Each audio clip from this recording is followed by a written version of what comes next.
Okay, so pagbati po ng kapayapaan sa ating lahat at Assalamualaikum warahmatullahi wabarakatuh. So nandito po tayo ngayon sa Malabon, no, mga kamaster. No? So mayroon po tayo ditong refrigerator na ang tatak ay Samsung na digital inverter na side by side. So diretsahan na po tayo para hindi po tumatagal ang ating video. So mayroon po tayo dito nga nakitang error sa ating inverter board. Bilangin po natin kung ilang blinks. Patay mo natin ilaw. Ayun. Hop.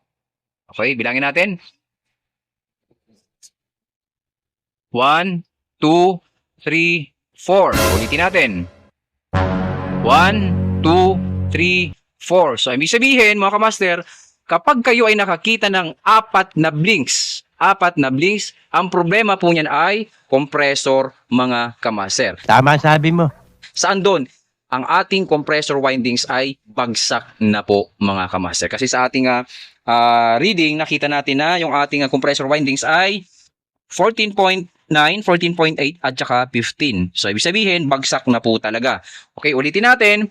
Kapag kayo ay nakakita ng 4 blinks sa ating inverter board, ibig sabihin, may problema po ang ating compressor, mga kamaster. So, ibig sabihin, ang solution po dito ay magpapalit po talaga ng compressor. Kasi nga po, hindi nga po gumagana ang ating compressor.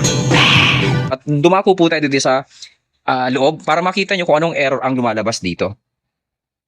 Ito po, isang buwan pa lamang ho ito, mga kamaster, nakakalungkot. Sana po natin, mga kamaster, no? Ayun, oh. O yun, oh. Patay tayo dyan. So, kapag ganyan, may nakikita po tayo C84 plus 21. Ibig sabihin, may problema din po ang ating evaporator fan. Kapag ka C84 plus 21, kasama na po dyan yung ating evaporator fan. Ganun lamang ho kasimple, mga kamaster. Tama sabi mo.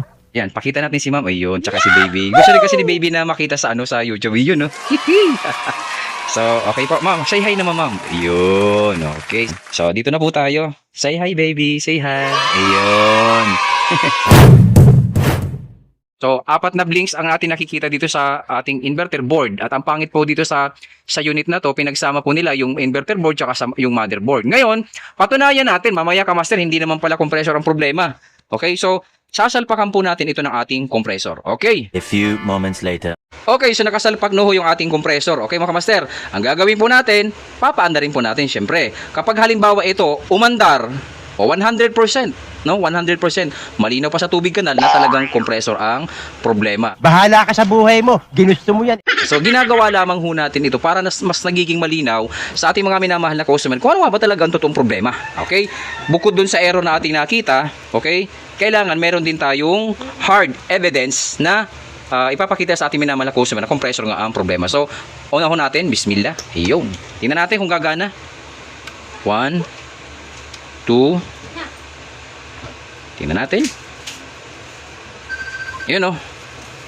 Ayan, ma'am, oh. Ayan. So, umandar ho yung ating compressor, ha, ma'am? Ayan po. Ayan.